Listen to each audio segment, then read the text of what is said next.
भारत और श्रीलंका के बीच खेले गए दूसरे वनडे में जिस तरीके से दीपक चहर ने अपने करिश्माई बल्लेबाजी से भारत को हारा हुआ मैच जिता दिया, उसके बाद से चारों तरफ उनकी ही चर्चा हो रही है। तो ऐसे में आज हम आपको दीपक चहर की जिंदगी से जुड़े सबसे दिलचस्प बातें बताने जा रहे हैं। जब उन्हें किसी ने यह कह दिया था कि आप क्रिकेटर नहीं बन सकते हैं, आप में क्रिकेटरों वाली बात नहीं है। हालांकि दीपक चहर ने उन सब बातों को झुठलाकर अभी तक अपने कैरियर में शानदार प्रदर्शन किया है।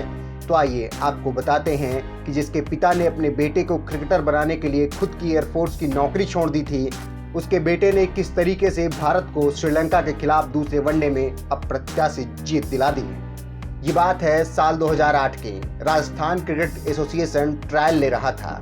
प्रदेश के लिए बेहतर से बेहतर क्रिकेटरों को ढूंढा जा रहा था। ऐसे में तमाम तरह के लड़के ट्रायल देने के लिए पहुंचे थे। हालांकि इन्हीं सब में एक लड़का था जो कि ट्रायल में पास होने की पूरी जोर आजमाइश कर रहा था।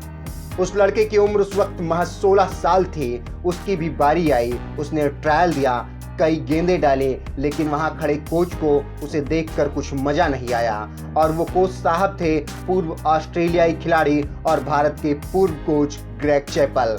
हाँ, वही ग्रेग चैपल जिन्होंने भारतीय टीम को बर्बाद करने में कोई कसर नहीं छोड़ी थी। उस वक्त वो राजस्थान क्रिकेट एसोसिएशन एकेडमी के डायरेक्टर थे और यहाँ पर भी उन्होंने अपनी कूटनीतिक चाल जारी रखी। और अब इसका शिकार हुआ 16 साल का लड़का। उसे वहां से रिजेक्ट कर दिया गया और टॉप 50 में भी नहीं चुना गया। हालांकि लड़के ने हिम्मत नहीं हारी और ग्रेग चैपल से जाकर पूछ ही लिया कि मुझ में कमी क्या है साहब। चैपल ने बेधड़क होकर जवाब दिया, मुझे नहीं लगता कि तुम हायर लेवल तक क्रिकेट खेल सकते हो, तुम में क्रिकेटरों वाली बात नहीं है। हालांकि इस लड़के ने हार नहीं मानी और अपना पूरा दम लगा दिया। महज 2 साल के भीतर 2010 में इस लड़के ने राजस्थान की रणजी टीम में जगह बना ली। पहले ही मैच में जब खेलने उतरा तो इसने जबरदस्त गेंदबाजी की और 8 विकेट चटका डाले, वह भी मात्र 7.3 ओवर में 10 रन देकर, और साथ में 2 मेडन ओवर भी फेंक डाले। हैदराबाद की टीम धराशायी हो गई और पूरी टीम महज 21 रन ही बना पाई। ये रणजी ट्रॉफी के इतिहास में किसी टीम का सबसे कम स्कोर था। दीपक चहर की कातिलाना गेंदबाजी के आगे बड़े से बड़े क्रिकेटर नतमस्तक हो गए। उस वक्त रणजी का मैच देख रहे पूर्व भारतीय क्रिकेटर और मौजूदा वक्त में कमेंट्री कर रहे आकाश चोपड़ा ने कहा था कि मैंने राजस्थान में एक लड़का देखा है जो कि आने वाले वक्त में नई सेंसेशन बनेगा।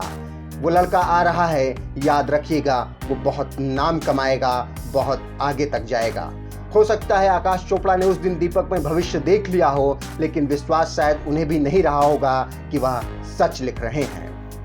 हालांकि इस बीच दीपक चहर ने राजस्थान का भाग्य बदल दिया और रणजी के 77 साल के इतिहास में पहली बार राजस्थान को ट्रॉफी जिताने में अहम भूमिका निभाई। पूरे सीजन में 30 विकेट चटकाए और नंबर 1 पर रहे। बाद में वही दीपक महेंद्र सिंह धोनी की कप्तानी वाली चेन्नई सुपर किंग्स में 2018 में शानदार बॉलिंग करते हुए नजर आए। धोनी ने उन पर जबरदस्त भरोसा जताया जिसे दीपक ने कायम रखा।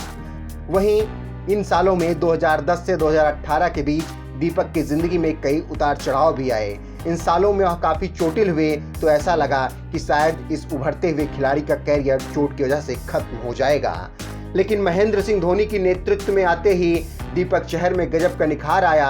दीपक इस बात को खुद ही मानते हैं कि धोनी उन्हें हमेशा मोटिवेट करते रहते हैं और उन पर हद से ज्यादा भरोसा जताते हैं। उसी की बदौलत वह अच्छा खेल पा रहे हैं और यह फॉर्म उनका अंतर्राष्ट्रीय क्रिकेट में भी इसी तरीके से लगातार इसी वजह से जारी है। गौरतलब है कि दीपक ने हाल फिलहाल में जो किया है वह काबिले तारीफ है। श्रीलंका के खिलाफ उन्होंने पहले गेंदबाजी से जलवा दिखाया, उसके बाद बल्लेबाजी में धाकड़ प्रदर्शन कर टीम को जिता दिया और ये संदेश दे दिया मैनेजमेंट को कि ऑलराउंडर के तौर पर वह भी टीम के लिए योगदान दे सकते हैं। यहाँ तक पहुँचने के लिए दीपक ने बहुत मेहनत की, लेकिन दीपक के क्रिकेटर बनने की कहानी का सबसे दिलचस्प पहलू ना ही चैपल द्वारा उन्हें रिजेक्ट किया जाना है, ना ही चोट के बाद उनका वापसी करना है। दरअसल उनके क्रिकेटर बनने के पीछे सबसे दिलचस्प पहलू है उनके पिता लोकेंद्र चहर।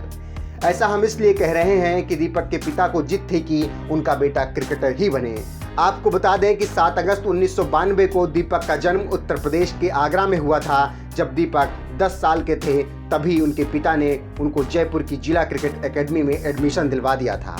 बाद में उनके पिता को लगा कि उनके बेटे के कैरियर और उनके सपने के बीच एयरफोर्स की उनकी खुद की नौकरी आ रही है, तो उन्होंने बिना कुछ सोचे समझे एक झटके में एयरफोर्स की नौकरी छोड़ दी और अपने बेटे के पास पहुंच गए, जिसके बाद उन्होंने पूरा ध्यान दीपक के कैरियर पर लगा दिया। रोज दीपक के साथ रहते, दीपक को बाइक से ट्रेनिंग सेंटर ले जाते, ट्रेनिंग खत्म होने के बाद वापस ले आते। इस बीच दीपक का पूरा काम करते। दीपक को केवल और केवल क्रिकेट खेलने की छूट दी थी। इसके अलावा उनके पिता ने उन्हें किसी भी तरीके की कोई छूट नहीं दे रखी थी। इस बात को दीपक भी मानते हैं कि उनके कैरियर में उनके पिता का सबसे अहम योगदान रहा और वही उनके सबसे बड़े कोच रहे हैं। फिलहाल दीपक जिस तरीके से खेल रहे हैं, हम उम्मीद करते हैं कि उनका कैरियर इसी तरीके से चलता रहे और भारत को भविष्य में वो कई और बड़ी जीत दिलाएं, जिसके लिए हम उन्हें अभी से शुभकामनाएं दे रहे हैं। स्पोर्ट्स डेस्क, नमन सत्य न्यूज़।